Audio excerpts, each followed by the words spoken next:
നഷ്ടങ്ങൾ മാത്രം നൽകുന്ന യുദ്ധങ്ങൾക്കെതിരെ ലോക നഗരങ്ങളിൽ യുദ്ധവിരുദ്ധ റാലികൾ. നമസ്കാരം, കൊട്ടാരക്കര മീഡിയയിലേക്ക് സ്വാഗതം. ഗാസയിൽ തുടർന്നുകൊണ്ടിരിക്കുന്ന രക്തച്ചൊരിച്ചിൽ അവസാനിപ്പിക്കണമെന്ന് ആവശ്യപ്പെട്ട് ലണ്ടനിൽ 40,000-ലേറെ പേർ പങ്കെടുത്ത യുദ്ധവിരുദ്ധ റാലി നടന്നു. New York City, Washington, Paris, Berlin, Rome, Manila, Mexico City, Cape Town, Jakarta, Tokyo, Sydney തുടങ്ങിയ നഗരങ്ങളിലും പാലസ്തീൻ അനുകൂല റാലികൾ സംഘടിപ്പിച്ചു. എല്ലാം നഷ്ടപ്പെട്ട ഒരു ജനതയാണ് ഗാസ. നരകയാതനകളിലൂടെ കടന്നുപോകുന്ന ആ സമൂഹത്തിന് മേൽ പ്രയോഗിക്കാനായി ഇസ്രായേലിന് ആയുധം നൽകുന്നത് ഉടൻ നിർത്തണമെന്ന് ഫ്രഞ്ച് പ്രസിഡന്റ് ഇമ്മാനുവൽ മക്രോ ആവശ്യപ്പെട്ടു.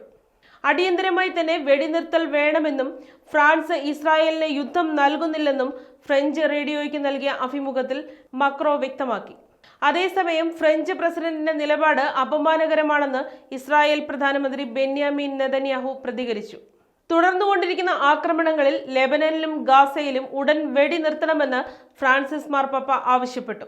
തെക്കൻ ലെബനനിൽ പലായനം ചെയ്യുന്ന ജനങ്ങൾക്കു വേണ്ടി പ്രാർത്ഥിക്കാനും വിശ്വാസികളോട് ആഹ്വാനം ചെയ്തു. ലെബനനിൽ നടത്തുന്ന തുടർച്ചയായ ബോംബാക്രമണങ്ങൾ രാജ്യാന്തര നിയമങ്ങൾ ലംഘിച്ചിട്ടുള്ളതാണെന്ന് UN അഭയാർത്ഥി വിഭാഗം മേധാവി ഫിലിപ്പോ ഗ്രാൻഡി പറഞ്ഞു.